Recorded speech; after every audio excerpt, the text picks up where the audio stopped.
আল্লাহ বলেন আমি অশ্লীলতাকে হারাম করেছি। অশ্লীলতাকে হারাম করার প্রথম কারণ হলো এর মাধ্যমে মানবতাকে অপমানিত করা হয়। কারণ মানুষের সম্মান মানুষের পোশাকে। মানুষ যখন পোশাকহীন হয়ে যায়, বস্ত্রহীন হয়ে যায়, তার সম্মান কমে যায়, ঠিক কিনা?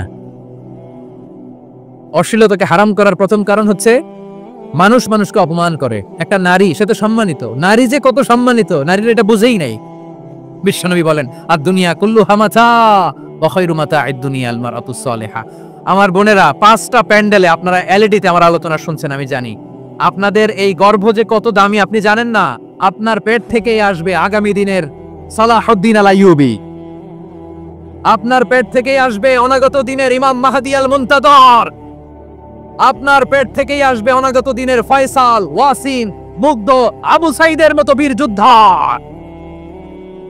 আমার প্রিয় বোনেরা, আমার প্রিয় বোনেরা, বিশ্বনবীর কথার ওজন খেয়াল করেন। আর দুনিয়া কুল্লুহা মাতা ওয়া খায়রু মাতা'আদ দুনিয়া আল মারআতুস সালিহা।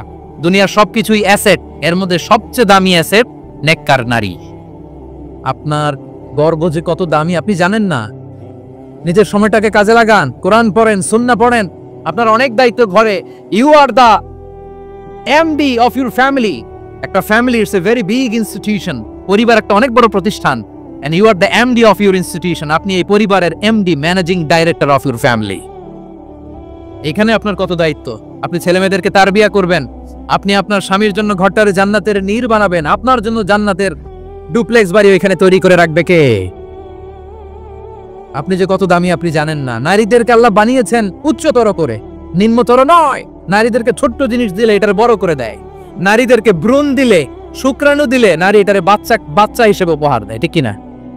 বিয়ের মাধ্যমে স্বামী যখন তার শুক্রাণু তার স্ত্রীকে উপহার দেয়, স্ত্রী রিটার্নে কি উপহার দেয়? ফুল ফর্ম বেবি, মানব সন্তান। দেখছেন, আপনি দিলেন একটু, উনি দিছে বিশাল। আপনি যদি নারীকে বাজার এনে দেন, নারী এটাকে সুস্বাদু খাবারে রূপান্তর করে দেয়। আপনি তাকে একটা মুচকি হাসি দিয়ে দেন, সে তার কলিজা দিয়ে দেয়। কিন্তু যদি আপনি তার মনে কষ্ট দেন, সে আপনার জীবনকে জাহান্নাম বানায়া দেয়। খবর আছে, নারীর মন বুঝতে পারলে নিয়ামত, বুঝতে না পারলে কিয়ামত, ঠিক কিনা বলেন? আমার প্রিয় বোনেরা, আপনি যে কত দামি আপনি জানেন না। জানেন না আপনি কত দামি, অনেক দামি আপনি। আপনাদেরকে যেন ভোগের সস্তা পণ্য বানাতে না পারে, আপনাদেরকে সচেতন থাকতে হবে, সজাগ থাকতে হবে, কনসার্ন থাকতে হবে। শয়তানের ওই হাতছানির দিকে আর নজর দেওয়া যাবে না। তাহলে কেন আল্লাহ তাআলা এই ফাহশা অশ্লীলতাকে হারাম করলেন? 1 নাম্বার, এতে হিউম্যান ডিগনিটি কমে। 2 নাম্বার, এতে মানুষের অধিকার নষ্ট হয়। আপনি বিয়ে করেছেন, এরে পরকিয়া করেন, ওর সাথে এরকম আছে না নাই? স্ত্রীর অধিকার নষ্ট করেছেন। আপনি বিবাহ সম্পর্কে আবদ্ধ হয়েছেন তার সাথে, আপনি পরকিয়া করেন ওই ছেলের সাথে, আপনি আপনার হাজবেন্ডের সাথে বিট্রে করেছেন। এজন্য আল্লাহ অশ্লীলতাকে হারাম করেছেন। অশ্লীলতাকে হারাম করার আরেকটা কারণ হচ্ছে আল্লাহ তাআলা এই হিউম্যান জেনারেশনকে এটাকে প্রিজার্ভ করতে চায়। হিফজুন নাসল, এটা মাকাসিদুশ শারিয়ার অনেক গুরুত্বপূর্ণ একটা মাকাসিদ, অনেক গুরুত্বপূর্ণ। আপনার নাসল, আপনার জেনারেশনকে সংরক্ষণ করা।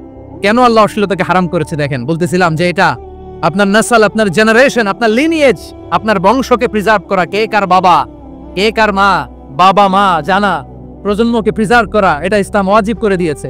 এই যে অবৈধ সম্পর্কের কারণে, বিশ্ব বেহায়া দিবসের কারণে, এগুলোর আউটকাম, আউটপুট হিসেবে মাঝে মাঝে এই ঢাকা মেডিকেলের ডাস্টবিনে নবজাতকের বাচ্চার কান্নার আওয়াজ শুনতে পাওয়া যায়।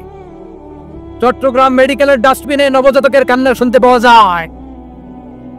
বীর চট্টলার মুসলমানেরা বুঝতে পারলে আওয়াজ করে বলেন, এই যে চট্টগ্রাম মেডিকেলে যে নবজাতকটা পাওয়া গেল, ওর বাবাকে আমাকে বলেন।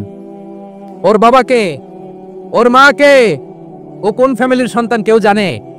আপনি হিউম্যান ডিগনিটিকে অপমান করেছেন না? আপনি তার ভবিষ্যৎকে অন্ধকার করেছেন না? আপনি তার লিনিয়েজকে প্রশ্নবিদ্ধ করে দিয়েছেন না? এই জন্য আল্লাহ তাআলা অশ্লীলতাকে আমাদের জন্য হারাম করে দিয়েছেন। পড়েন সুবহানাল্লাহ। এই জন্য রব্বুল আলামিন বলেন, কুল ইন্নামা হারামা রাব্বিয়াল ফাওয়াহিশা মা যাহারা মিনহা ওয়া মা বাতান। প্রকাশ্য সব অশ্লীলতাকে হারাম ঘোষণা করে দিয়েছে কে? আবার দুনিয়ার বুকে যারা অশ্লীলতার প্রসার করে তাদের জন্য শাস্তি মজুদ রেখেছে কে? রব্বুল আলামিন বলেন, ইন্নাল্লাযীনা يحبون أن تشيع الفاحشة في الذين آمنوا لهم عذاب أليم في الدنيا والآخرة والله يعلم وأنتم لا تعلمون নিশ্চয়ই যারা বিশ্বাসীদের মাঝে অশ্লীলতার প্রচার প্রসার করতে চায় তাদের জন্য আমি মর্মন্তুদ শাস্তি প্রস্তুত করে রেখেছি, দুনিয়াতেও রেখেছি, আখিরাতেও রেখেছি। ঘোষণাটা যারাই নাটকের নামে, সিনেমার নামে, রূপালী জগতের নামে, মুভির নামে, ওটিটি প্ল্যাটফর্মের নামে আমার সমাজে অশ্লীলতা ছড়াতে চায় তাদের জন্য কঠিন মর্মন্তুদ শাস্তি মজুদ রেখে দিয়েছে কে? ও আমার বোনেরা, এখনো আপনি জাগবেন না? এখনো আপনার চিন্তার দুয়ারে এখনো নাড়া পড়ে নাই? ওরা আপনাকে উলঙ্গ বানাতে চায়, ওরা আপনাকে আইটেম গার্ল বানাতে চায়। এজন্য ইসলাম অশ্লীলতাকে হারাম করেছে। হারাম। ইসলাম বলেছে যোজন যোজন দূরে থাকো, ওরা বলে না কাছে আসো, কাছে আসার গল্প, ক্লোজ আপ ওয়ান, কাছে আসার গল্প আছে না নাই? চট্টগ্রামে তো এগুলো নাই মাশাআল্লাহ। হ্যাঁ, এখানেও আছে ক্লোজ আপ ওয়ান, কাছে আসার গল্প। আল্লাহ বলেন ওয়ালা তাকরাবুজ জিনা, কাছেও এসো না, জিনা থেকে যোজন যোজন কিলো দূরে থাকো, ওরা বলে কাছে আসার গল্প। আমার বীর চট্টলার ভাইয়েরা, কাছে আসতে হলে আমরা কোরআনের কাছে আসব, কাছে আসতে হলে নবীর কাছে আসব, কাছে আসার গল্প হবে আমার রবের কাছে আসার গল্প। চিল্লায় বলো ঠিক কিনা?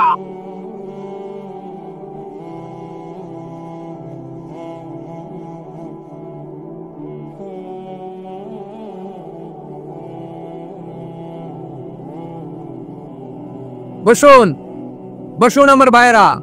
তাহলে অশ্লীলতার সাথে আমাদের কোনো সম্পর্ক? সবাই বলতে পারেননি? আওয়াজ করে বলুন, অশ্লীলতার সাথে আমাদের কোনো সম্পর্ক? আমরা এই সমস্ত ক্লোজ আপ ওয়ান, কাছে আসার গল্পের প্রোগ্রামে যাব? আমরা কোন ধরনের অশ্লীল কন্টেন্ট সোশ্যাল মিডিয়ায়, টিভিতে দেখব? কি যুগ যে আমরা কাটাচ্ছি আপনি কল্পনা করতে পারবেন না। পর্ন ইন্ডাস্ট্রি, নারী পুরুষের বস্ত্রহীন যুগল দৃশ্য, এটাকে দিয়ে ওরা কোটি ডলারের ইন্ডাস্ট্রি বানিয়েছে। পুরো মানব ইতিহাসে এরকম জঘন্য সময় মানব ইতিহাস পার করে নেয়। পর্ন এটা ইন্ডাস্ট্রি হয়ে গেছে। আমাদের এই যুবকগুলো, জেনজিগুলো, ওদের চরিত্র বাঁচাবে কি করে? কেমন করে হেফাজত করবে ওদের এই মূল্যবান চরিত্র? আমার প্রিয় ভাইরা, এই অশ্লীলতার দ্য লেটেস্ট ভার্সন হচ্ছে LGBTQ, শরীফ থেকে শরীফা। শুনছেন আপনারা?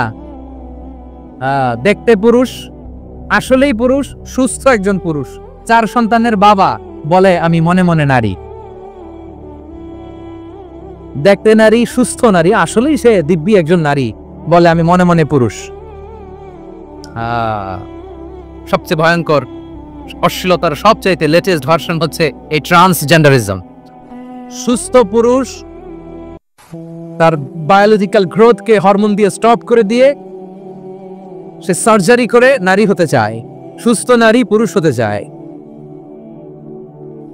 পুরুষ পুরুষের প্রতি সেক্সুয়ালি আকর্ষণ বোধ করে। এটা লূত আলাইহিস সালামের কওমের মধ্যে ছিল। এটাকে আল্লাহ কোরআনে ফাহিশা বলেছেন।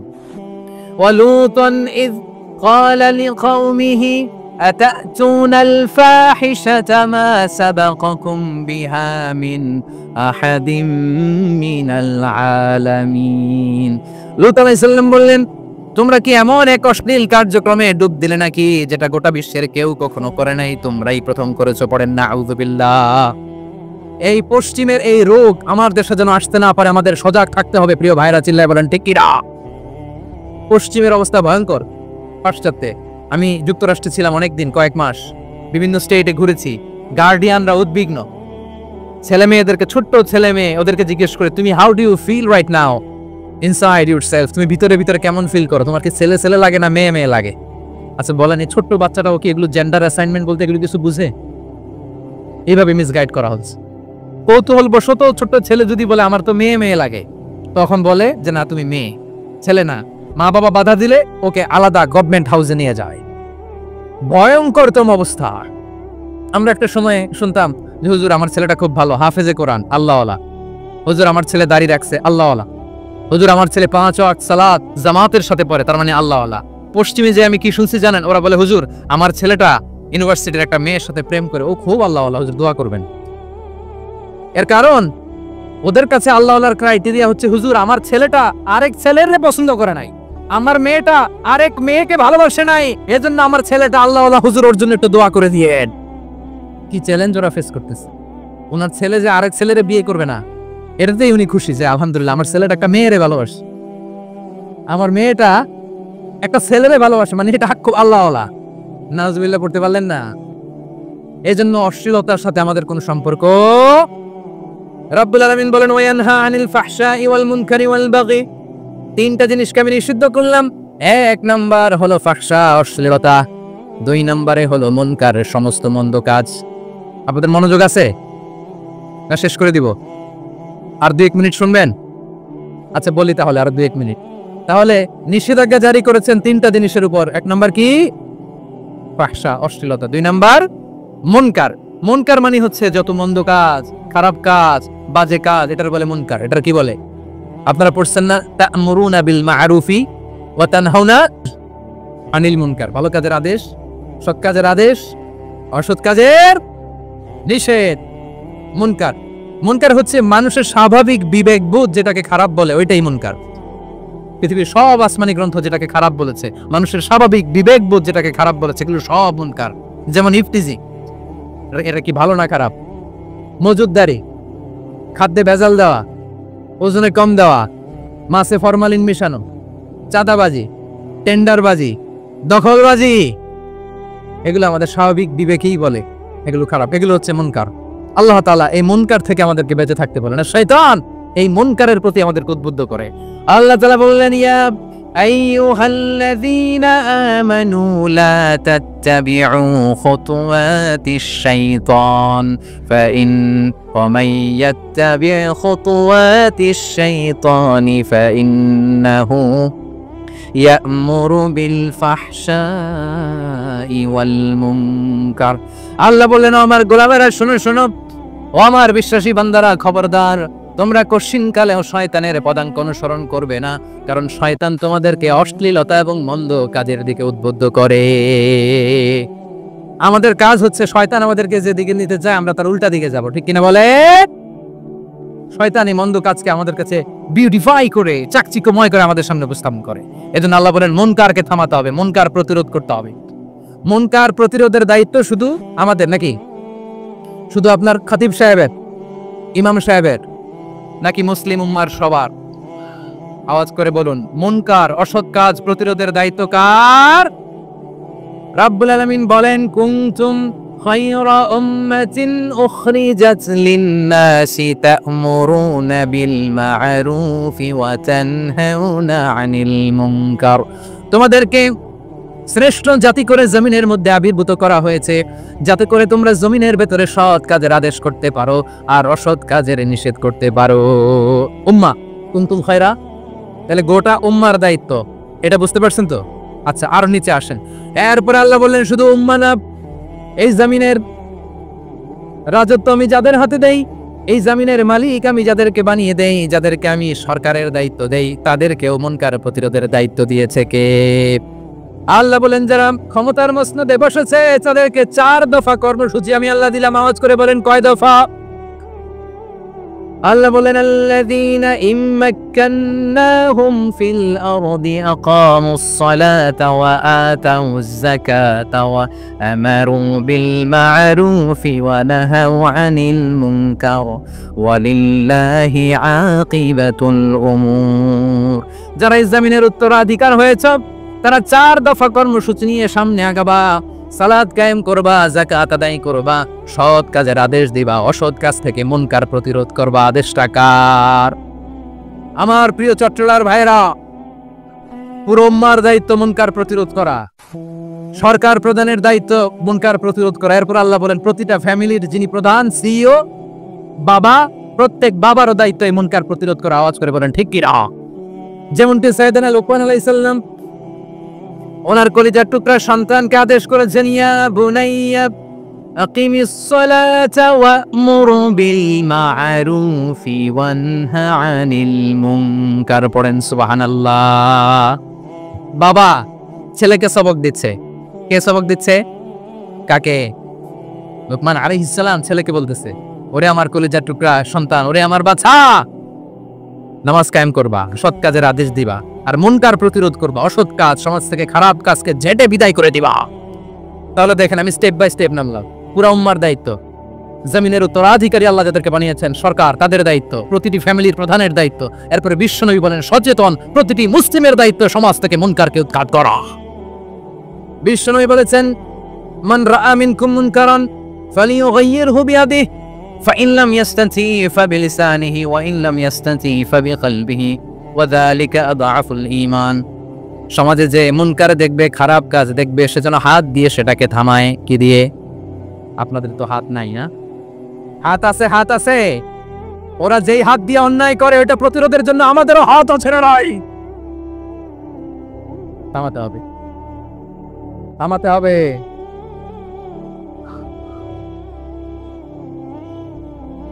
বসুন আমার প্রিয় ভাইয়েরা, ওরা ওদের যে হাত দিয়ে টেন্ডারবাজি করে, চাঁদাবাজি করে, ইফটিজিং করে, দখলবাজি করে, যে হাত দিয়ে, ওই মুনকার থামায় দেওয়ার জন্য আল্লাহর দেয়া আমাদেরও দুটি হাত আছে না নাই?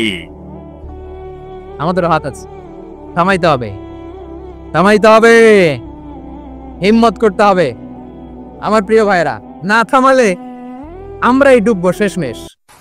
আমাদের বাঁচার জন্য হইলেও থামাইতে হবে। রব্বুল আলামিন বলেন, ওয়াত্তাকু ফিতনাতাল লা তুসিবান্নাল্লাযীনা যালামু মিনকুম খাসসা। ও আমার গোলামেরা, ওই আযাবকে ভয় করো যে আযাব যখন আমি জমিনের বুকে পাঠাই শুধু জালেমদেরকেই মারি না, আলেমদেরকেও মারি। আযাব যখন আসে তখন শুধু জালিমই মরে না, আলেমও মরে। জানেন, মুসা আলাইহিস সালামের পায়ে একবার একটা লাল পোকা কামড় দিয়েছে, লাল পিঁপড়া। লাল পিঁপড়া কামড় দিলে খুব আরাম লাগে না? কি লাগে? হ্যাঁ, জলে না? লাল একটা পিঁপড়া কামড় দিছে, তো উনি রেগে মেগে পাশি দেখে লাল পিঁপড়ার বাসা, পা দিয়ে ডলে মুছে সবগুলো পিঁপড়া মেরে ফেলছে। এই ঘটনাটা আল্লাহ ঘটিয়েছেন, এজন্য মুসা আলাইহিস সালাম ছিলেন কালিমুল্লাহ, সরাসরি আল্লাহর সাথে কথা বলতেন। তিনি আল্লাহকে জিজ্ঞেস করেছিলেন, আল্লাহ তুমি যখন কোনো জনপদে আযাব পাঠাও, শাস্তি দাও, ওখানকার শুধু জালেমরাই তো মরে না, ভালো মানুষগুলাও মরে, তো আযাব দিবা মুশরিকদের উপর দিবা, অবাধ্যদের উপর দিবা, ভালো মানুষগুলারে মারো কেন? আল্লাহ বলেন, মুসা তোমার যে কামড় দিছিল পায়ের মধ্যে পিঁপড়া, কয়টা পিঁপড়া? জোরে বলেন। একটা পিঁপড়া, তো সবগুলারে মারলা কেন? রেগে মেগে পুরো পিঁপড়ার বাসা ভেঙে ম্যাসাকার করলা কেন? এই মুসা, আমি যখন অ্যাকশনে যাই, আমি যখন শাস্তি দেই, তখন এত বাস বিচার করা হয় না, বাস বিচার করা যায় না। যখন অ্যাকশনে যাওয়া হয় ওইটা ডাইরেক্ট অ্যাকশন হয়ে যায়। চিল্লায় বলো ঠিক কি না? এজন্য আমাদের বাঁচার জন্য হলে ওই পাপ থামাতে হবে, এই শয়তানের অট্টহাসি থামাতে হবে, অন্যায় অপরাধ সমাজ থেকে আমাদের থামাতে হবে। কারণ আযাব আসলে ওরাও মরবে, আমরাও মরব।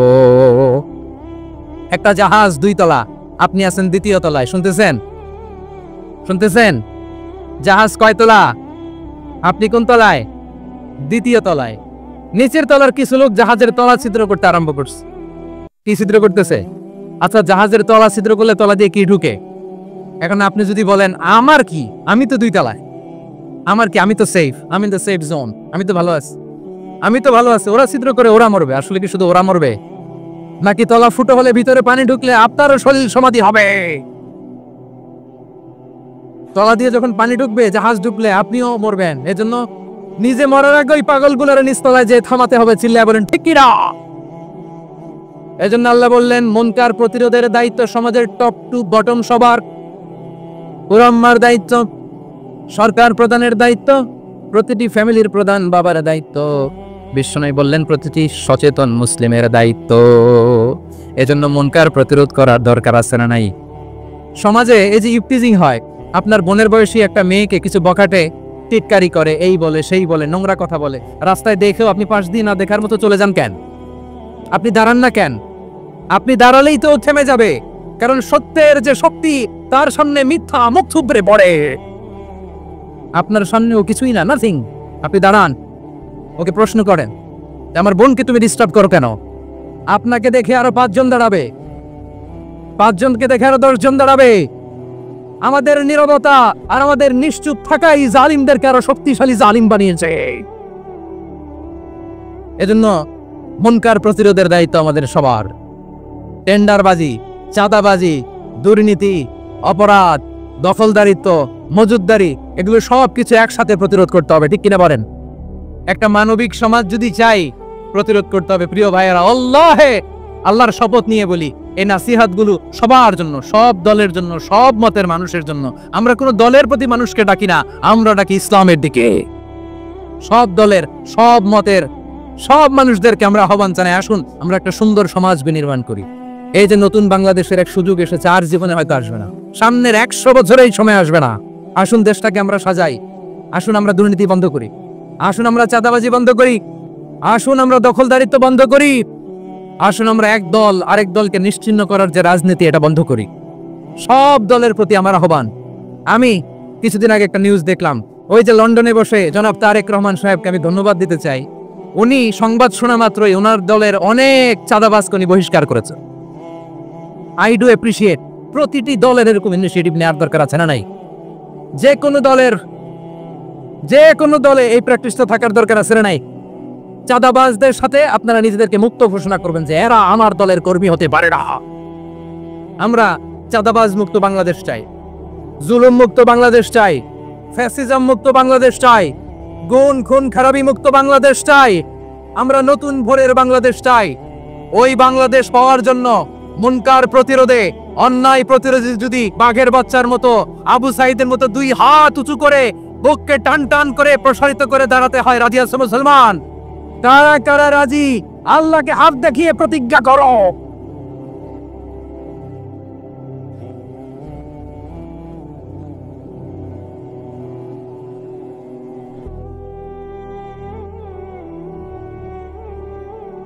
আমার প্রিয় ভাইয়েরা, বসুন বসুন আমার ভাইয়েরা। রাব্বুল আলামিন বলেন, ওয়ায়ানহা আনিল ফাহশাই ওয়াল মুনকারি ওয়াল বাগি ইয়াইদুকুম লাআল্লাকুম তাযাক্কারুন। বসুন। আল্লাহ বললেন, আমি অশ্লীলতাকে নিষেধ করি, আমি সব ধরনের মন্দ কাজকে নিষিদ্ধ করি, সব শেষে আমি সীমা লঙ্ঘনকে তোমাদের জন্য নিষিদ্ধ করি। আলোচনা মনে আছে তো, না ভুলে গেছেন? নিষিদ্ধ করেছেন কয়টা জিনিস? 1 নম্বরে অশ্লীলতা, 2 নম্বরে মুনকার তথা সব মন্দ কাজ, 3 নম্বরে আল বাগি, সীমা লঙ্ঘন, ক্রসিং দ্য লিমিট। সীমা লঙ্ঘন করা ভালো না। We all should know our limits. চিল্লায় বলেন ঠিক কিনা? একই আয়াতে আল্লাহ বললেন, কুল ইন্নামা حرم ربي الفواحش ما ظهر منها وما بطن والإثم والبغي بغير الحق। অন্যায় ভাবে যে অবাধ্য হয়, যে সীমালঙ্ঘন করে, তাদেরকেও আমি এটা হারাম করে দিলাম। সীমালঙ্ঘন করা হারাম, সীমালঙ্ঘন করা হারাম। আল্লাহ বারবার আমাদেরকে ওয়ার্নিং দেয়। যখন আমরা থামি না তখন আল্লাহ ধরে, আর যখন ধরে তখন ছাড়ে না। ধরে না, ধরলে আল্লাহ ফেরাউনকে কিন্তু হুট করে ধরে নাই। আপনারা জানেন 9 বার ওয়ার্নিং দিয়েছে ফেরাউনকে। আল্লাহ তাআলা ওয়ার্নিং দিয়েছিল কয়বার? বীর চট্টলার বীর সেনানীরা আওয়াজ করে বলেন, ফেরাউনকে ধরার আগে ওয়ার্নিং দেওয়া হয়েছিল কয়টা? রাব্বুল আলামিন বলেন, ওয়ালাকাদ আতাইনা মূসা 9 আয়াতিন বাইয়িনাত। 9টা মুজিজা দেখিয়েছি। 1 2 3 বারবার এইভাবে রিমাইন্ডার, ওইভাবে রিমাইন্ডার, এইভাবে নাসিহাত, ওইভাবে দাওয়া। ফাকুলা লাহু কওলান লাইকিনা, নরম করে বলো, সফট করে বলো, যত ওয়ে হতে পারে দাওয়া মেথডোলজির। মুসা আলাইহিস সালামের সব অ্যাপ্লাই শেষ। 10ম বারে যে আল্লাহ ধরছে, 10ম বারে যে ধরেছে। এজন্য আল্লাহ বলেন, আমি সীমালঙ্ঘনকে পছন্দ করি না। কোরআনের অন্য আয়াতে বাগীকে বলা হয়েছে ইতিদা। সীমালঙ্ঘন যারা করে তাদেরকে আল্লাহ বলেছেন মুতাদিন। وقاتلوا في سبيل الله الذين يقاتلونكم ولا تعتدوا إن الله لا يحب المعتدين। আমি সীমা লঙ্ঘনকারীদেরকে কোশ্চেন কালেও পছন্দ করি না। আমরা যেন সীমা লঙ্ঘন না করি। রাজি আছেন তো? যে কোনো ক্ষেত্রে ইবাদতে যেন সীমা লঙ্ঘন না করি। অনেকে আমরা ইবাদতে সীমা লঙ্ঘন করে ফেলি। বিশ্বনবী সাল্লাল্লাহু আলাইহি ওয়াসাল্লাম যেটা শিখিয়েছেন, এর বাইরে যে অতিরিক্ত বুজুর্গ হতে চায়, এরকম আছে না নাই?